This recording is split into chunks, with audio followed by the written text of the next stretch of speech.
Philadelphia, the city of brotherly love. Except if you're cheering on a sports team, it can be dangerous to your health. The lack of knowledge that the Sixers, the Flyers, the Eagles, or the Phillies have of winning titles. But they've all won titles recently. I mean, the Sixers haven't won a title since the 1980s. The Flyers haven't won a title since the 1970s. And the Phillies have hadn't won one since 2008, and the Eagles 2018. I mean, whatever. But Philly sports fans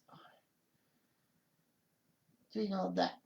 So anyway, the Sixers were a famous team. They even got a team. Philadelphia was home to the Philadelphia Warriors for many years, but they moved to San Francisco. However, someone moved. I forget what team. I think it was Syracuse. Yeah, Syracuse moved their team to Philadelphia to take over. The fact that Philly lost their team to San Francisco to beat the San Francisco Warriors. So the Sixers were born. Philadelphia had a lot going for it, and they were they wanted to be huge. They made a big splash in 1965 by picking up Wilt Chamberlain from the San Francisco Warriors in a massive trade for three players and 120,000 buckles. They wanted Wilt Chamberlain back. They wanted the great Wilt versus Russell matchup, and boy, were they glad to see it.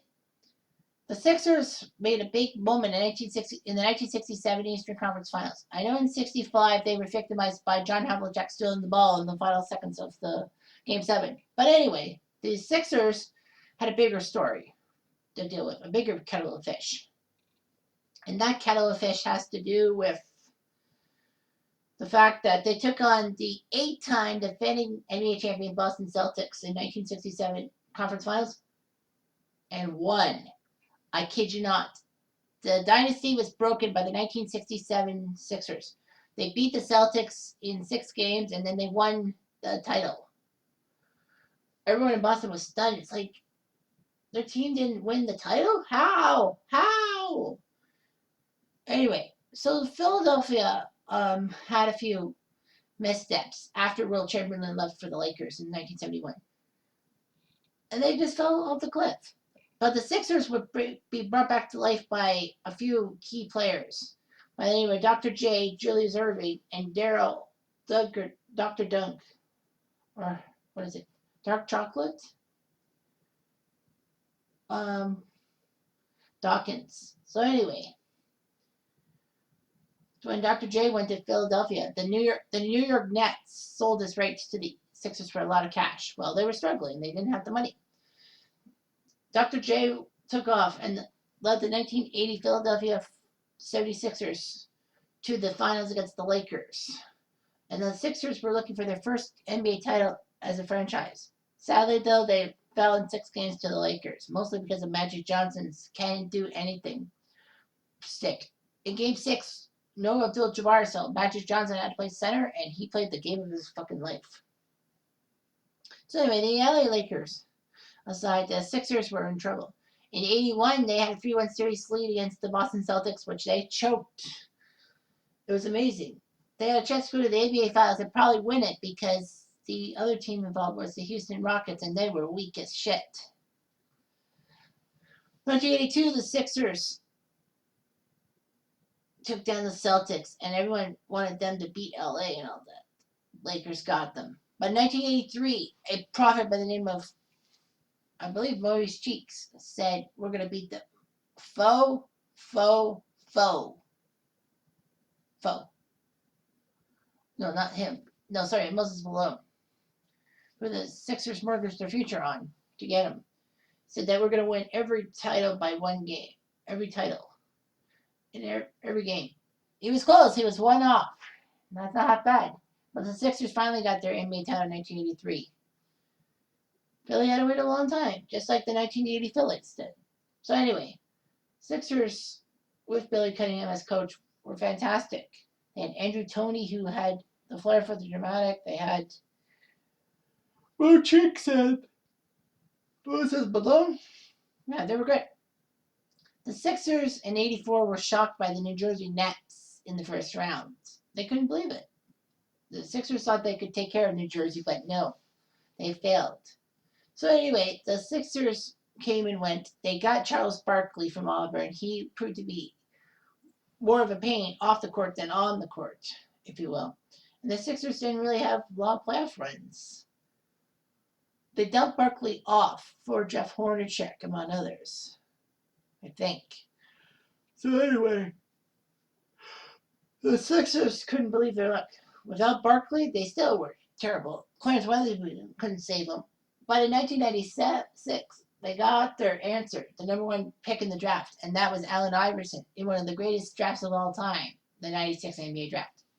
The Georgetown boy, Allen Iverson, brought street ball into the face and gave the Sixers a lot of hope with some key players and some acquisitions.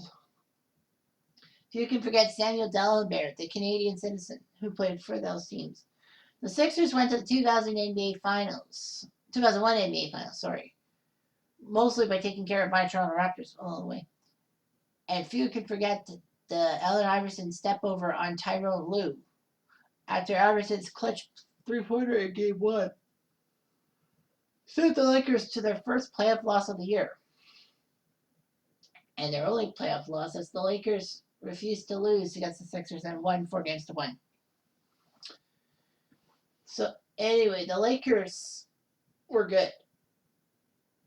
And so were the Sixers. So anyway, the Sixers had ample opportunities, but Allen Iverson became paint off the court as well. Not as bad as Barkley, but could have been. But Philly had their own AI, Andre Iguodala, who Toronto passed over to get Rafael Araujo. So anyway, the Sixers slowly came back up. 2012, they took care of the number one Chicago Bulls in the first round, but mostly because Derrick Rose's knee got ripped apart by a big injury, and the Bulls ended up folding without their MVP. So anyway, Derrick Rose aside, Sixers couldn't really get much going. But then it became the process. This guy by the name of Brian Hinkle decided to make losing a priority and basically tank games for better draft picks in the draft lottery. It seemed to be a little bit fishy, but it let it go on. But when Brian Colangelo became general manager of the Sixers, he changed the process. He basically said that you can trust the process, but we're not tanking for games. They got Joel Embiid, they got Michael Carter-Williams, they got a few other players. But the Sixers got back to respectability. Heck, they could have been magical in 2019 if it wasn't for Kawhi Leonard. The Sixers forced a Game 7 on the Raptors, something no other team did. Well, the Raptors beat the Magic in 5, beat the Bucks in 6, and beat the Warriors in 6. But the Sixers put a Game 7 in Toronto. And then Kawhi, late in the game, I remember watching the game live, and I'm like, we might have overtime. Because I'm like, well, the worst that can happen is that they miss the shot and then they go to overtime. But I saw Kawhi leap up and then go bounce, bounce, bounce, bounce, and into the net.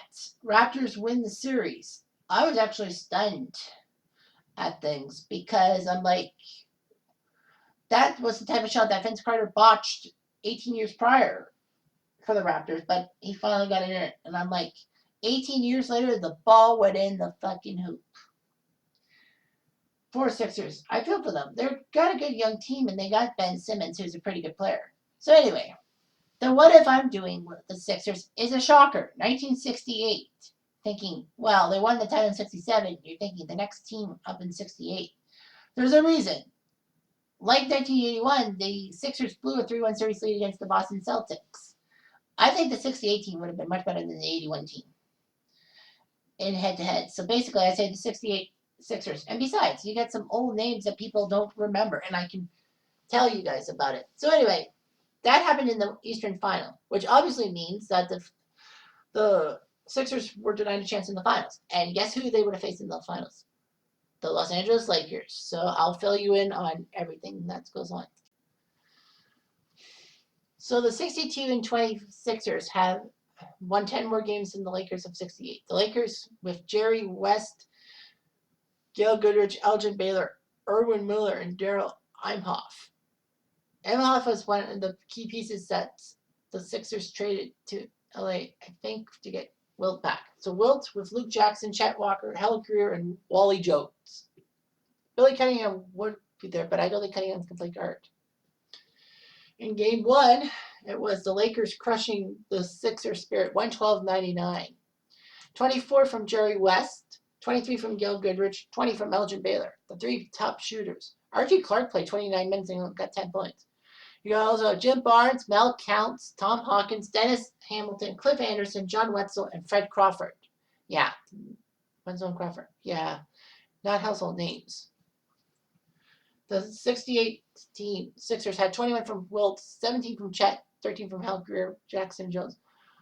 Billy Kangaroo Cunningham played 23 minutes. Larry Costello, Johnny Green, Matt Gukas, remember him as a prominent color analyst. Bill Malacchione, Ron Philippek, Jim Breed. Yeah, those guys. See what the Lakers can do in game two. Well, it was close though, 124-120. Lakers lost 32 from Elgin, 21 from Jerry West. Good old round two, 4 20-point scores.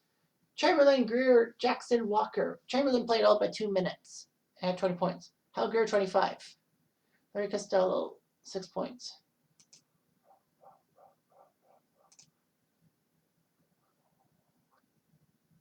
Game 3 at the Forum. And it is a Lakers win. 137-119. The second quarter was where the Lakers were just amazing. 26 from Chet, 19 from Wilt, and 18 from Greer. Good old Billy. So anyway, the Lakers 32 from West, 29 from Baylor.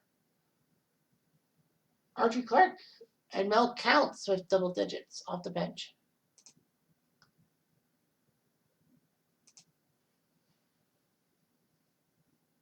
Lakers won 132-118, crushing them in the third quarter. Lots of points. 25 from Hal Greer, 24 from Billy Cunningham in 24 minutes. That's amazing. 31 from West, 25 from Baylor. Archie Clark with 17 points. Gil Goodrich only have 11. Barnes and Counts with double digits off the bench. The Lakers know how to shoot. And it looks like they have the championship well in play.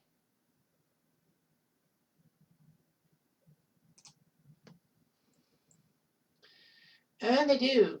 The Sixers didn't have a chance. Once again, the scenario gets spinning. 135-121, Lakers.